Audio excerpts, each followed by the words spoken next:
बिस्मिल्लाहिर्रहमानिर्रहीम। अस्सलाम वालेकुम students, welcome to my channel.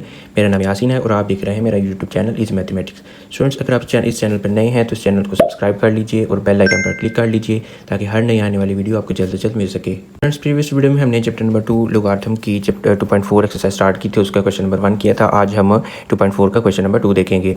तो आइए इसकी स्टेटमेंट रीड करते हैं।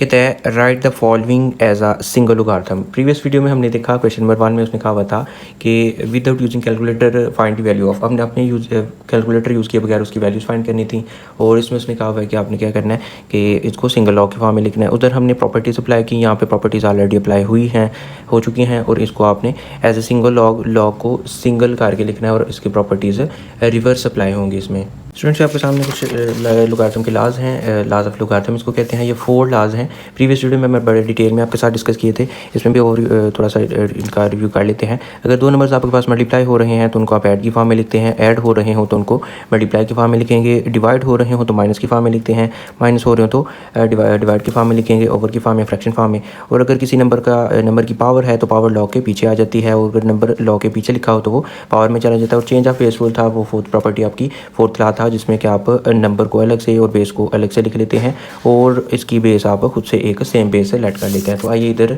आपके पास पार्ट नंबर फर्स्ट लिखा है मैंने। तो स्टूडेंट्स, क्वेश्चन नंबर 2 का पार्ट नंबर फर्स्ट है, इसमें उसको आपने सिंगल लॉग की फॉर्म में लिखना है। तो जो भी नंबर लॉग के पीछे लिखे हुए हैं वो आपने पावर के ऊपर लेके जाने हैं।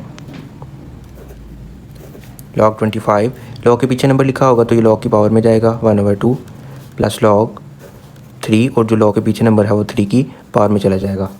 नेक्स्ट स्टेप में स्टूडेंट्स, आप 25 को 5/2 लिख सकते हैं,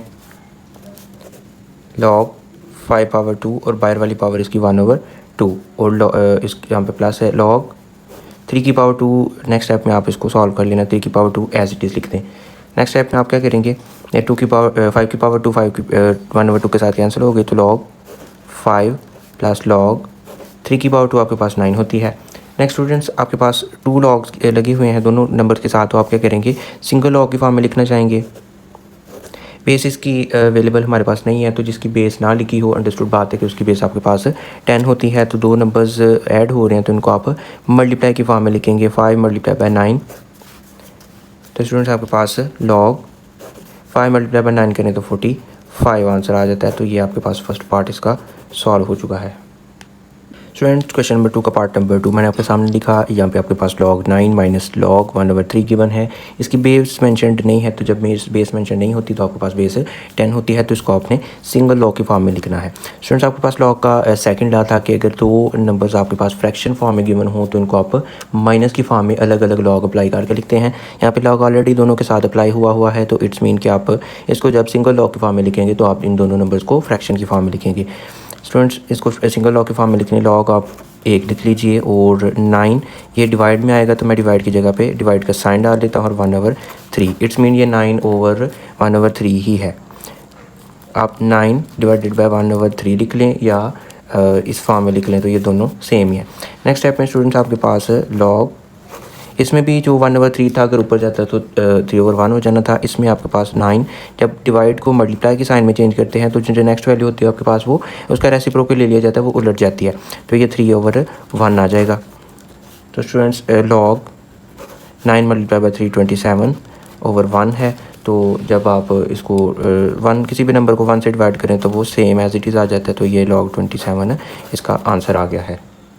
स्टूडेंट्स, आइए पार्ट नंबर 3 सॉल्व करते हैं। तो आपके पास log b² और उसकी बेस 5 है, एंड log 5 का क्यूब और उसकी बेस a है। स्टूडेंट्स, अगर आप सिंगल लॉग के फॉर्म में तब लिख सकते हैं जब दोनों लॉग की बेस सेम हो, तो इस दोनों लॉग की बेस सेम नहीं है, तो इसको कैसे सॉल्व करेंगे आइए देखते हैं। आपके पास लॉग की जो फोर्थ लॉ है, आपके पास क्या करते हैं कि log x और बेस b होता है, x को अलग से और बेस b को अलग से लिख लेते हैं, और इन दोनों की कोई बेस खुद से लट करके सेम बेस अप्लाई कर देते हैं।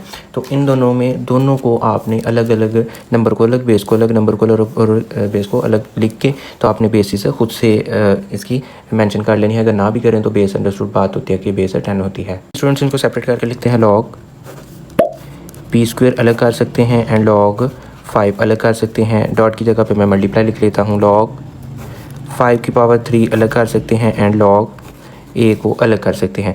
नो स्टूडेंट्स, इसको डायरेक्ट आप log 5 और log 5 का क्यूब ऐसे 5 1 टाइम 5 इसका क्यूब के साथ कटिंग नहीं कर सकते। आपने पहले log की थर्ड प्रॉपर्टी जो कि थर्ड लॉ है, फिर पावर रूल लगा देंगे, पावर लॉ लगाएंगे। पावर लॉ में आपके पास जो नंबर होता है उसकी जो पावर है वो पावर लॉग के पीछे आती है और देन आप इसको log 5 को आपस में कैंसिल कर सकते हैं। तो पहले आप क्या करेंगे, इस 2 को पीछे ले आइए, पावर रूल लगेगा तो ये 2 पीछे आ जाएगा, log b over log 5 multiply by ये 3 log के पीछे आ जाएगा 3 log 5 ओवर log a। अब स्टूडेंट्स जो कटिंग होती है आपने कट कर लेना है, ये log 5 के साथ कैंसिल हो जाएगा। जो रिमेनिंग बचता है वो आप लिख लीजिए। आपके पास यहाँ पे 2 बचा हुआ है, यहाँ पे 3 बचा हुआ है और log b बचा हुआ है। 2 3 टाइम्स 6, क्योंकि सेंटर में मल्टीप्लाई हम इनको मल्टीप्लाई करवा के लिख लेंगे। 2 3 टाइम्स 6 और log b है, ओवर की फॉर्म में आपके पास log a बचा हुआ है। तो स्टूडेंट्स आपने जब इसमें log की लॉ का 4th रूल अप्लाई किया, चेंज ऑफ बेस रूल, तो आपने ऊपर वाला नंबर अलग करके लिखा और नीचे वाला अलग करके लिखा। इट्स मीन अगर ओवर की फॉर्म में आपके पास 2 नंबर्स हों तो एक नंबर आप एज ए बेस, ये वाला नंबर आप एज ए नंबर और ये वाला नंबर एज ए बेस लिख सकते हैं। तो 6 एज इट इज़ रहेगा, सिंगल लॉग लिखेंगे, ऊपर वाला नंबर एज इट इज़ आएगा और नीचे वाला जो नंबर हो उसके बेस की शक्ल में लिखा जाएगा। तो ये आपके पास इसका आंसर आ चुका है। तो ये आपने इसका पार्ट नंबर 3 भी सॉल्व कर लिया है स्टूडेंट्स।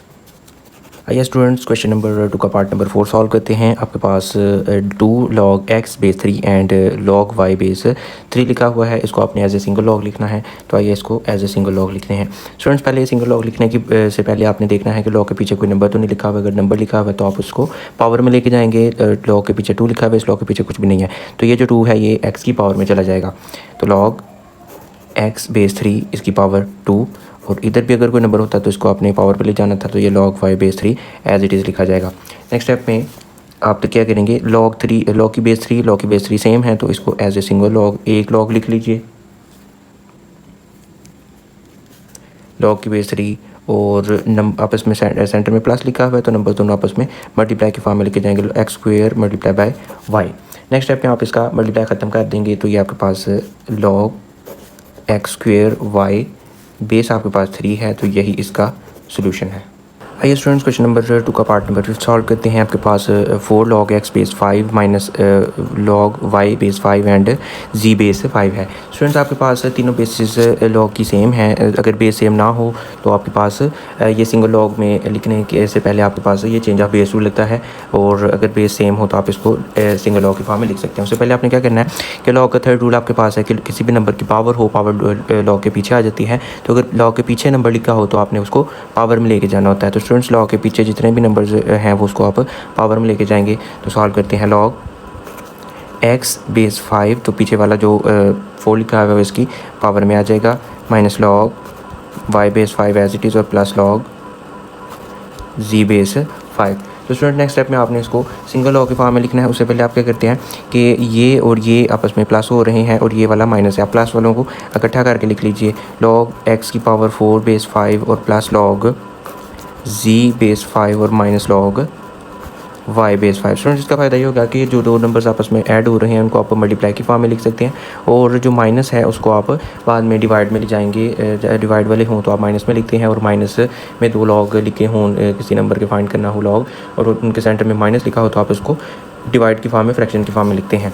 तो आप क्या करेंगे, पहले 2 नंबर्स को आप सिंगल लॉग की फॉर्म में लिखें, log की बेस 5 और नंबर्स दोनों के सेंटर में प्लस है तो नंबर्स मल्टीप्लाई करके लिखे जाएंगे, बेस x की पावर 4 और multiply by z minus log y base 5। Students एक लाइन में एक ही प्रॉपर्टी आपकी, एक ही रूल आपका अप्लाई होना चाहिए। अगर 2 रूल्स आपने अप्लाई करने हैं तो फर्स्ट रूल अप्लाई होगा और सेकंड स्टेप में जाके एक स्टेप में आपके पास एक ही रूल अप्लाई होना चाहिए। तो नेक्स्ट स्टेप में जाके आप क्या करेंगे कि 2 log गिवन है, सेंटर में माइनस है, बेस दोनों की सेम है, आप सिंगल log लिख लीजिए, log बेस 5 सिंगल लॉग आ चुका है और ये दोनों नंबर आपस में माइनस हो रहे हैं, तो आप इनको फ्रैक्शन की फॉर्म में लिख सकते हैं, x पावर 4 z ओवर में चले जाएगा ये और y। तो ये स्टूडेंट्स आपके पास इसका सोल्यूशन आ चुका है। स्टूडेंट 2.4 एक्सरसाइज के सेकंड क्वेश्चन का 6 पार्ट सॉल्व करते हैं। मैंने आपके सामने पार्ट नंबर 6 लिखा है जो कि log natural log of a और उसके पीछे 2 लिखा हुआ है, 3 natural log of b and -4 natural log of c। तो आइए इसको सॉल्व करते हैं। स्टूडेंट्स नेचुरल लॉ की प्रॉपर्टीज़ आपकी सेम टू सेम लॉ की तरह की होती हैं, आप सेम एज इट इज़ इसको लॉ की तरह हैंडल कर सकते हैं। तो स्टूडेंट्स लॉग के थर्ड रूल के अकॉर्डिंग इधर आप पावर रूल लगाएंगे। पावर रूल में आप क्या करते हैं, लॉग के पीछे जो भी नंबर होता है वो पावर में चला जाता है। प्रॉपर्टी ये है कि अगर किसी नंबर का कोई पावर गिवन हो तो पावर लॉग के पीछे चली जाती है, और पीछे अगर नंबर लिखा हो तो वो पावर में आ जाता है। तो उसको आप नेचुरल लॉग ऑफ ए, पीछे वाला नंबर आप इसकी पावर में ले आएंगे, नेचुरल लॉग ऑफ बी और 3 इसकी पावर में आ जाएगा, माइनस नेचुरल लॉग ऑफ सी और 4 इसकी पावर में आ जाएगा। नेक्स्ट स्टेप में आप क्या करेंगे स्टूडेंट, जो नंबर आप क्या करते हैं, आपके पास लॉग की प्रॉपर्टी है कि दो नंबर्स अगर आपस में ऐड हो रहे हैं और उनका अलग अलग लॉग है, तो जब आप उनको सिंगल लॉग के फॉर्म में लिखते हैं तो आप उनको मल्टीप्लाई करके लिखते हैं, और अगर दो नंबर्स आपस में माइनस हो रहे हैं तो जब सिंगल लॉग के फॉर्म में लिखेंगे तो उसको ओवर की फॉर्म में, फ्रैक्शन की फॉर्म में लिखेंगे। तो स्टूडेंट्स इन दो को आप सिंगल लॉग लिख लीजिए, सिंगल नेचुरल लॉग लिख लीजिए, और ये दोनों नंबर आपस में मल्टीप्लाई की फॉर्म में लिखे जाएंगे, A square multiply by B square minus natural log of C की पावर 4। नेक्स्ट स्टेप में स्टूडेंट्स ये दो नेचुरल लॉग हैं आपके पास, और ये दो नंबर्स हैं। नेचुरल लॉग के सेंटर में माइनस लिखा हुआ है, तो माइनस लिखा हो दो लॉग के सेंटर में, तो सिंगल लॉग की फॉर्म में जब आप इसको सिंगल नेचुरल लॉग लिखेंगे तो ये दोनों नंबर आपस में फ्रैक्शन की फॉर्म में, ओवर की फॉर्म में लिखे जाएंगे। तो students A square multiply by B square over C की पावर 4। तो इसमें से अगर आप चाहें तो ये मल्टीप्लाई का साइन ख़त्म कर सकते हैं, तो natural log A square dot B square over C की पावर 4। तो ये आपके पास आंसर आ चुका है, पार्ट नंबर 6 का ये इसका फाइनल आंसर है। आपके पास क्वेश्चन नंबर 2 के सारे पार्ट सॉल्व हो चुके हैं। अगर किसी भी क्वेश्चन में आपको प्रॉब्लम है तो आप कमेंट सेक्शन में पूछ सकते हैं। इन क्वेश्चन की प्रैक्टिस कीजिए, अपना बहुत सारा ख्याल रखिएगा, तो हमें याद रखिएगा। थैंक यू सो मच, अल्लाह हाफिज़।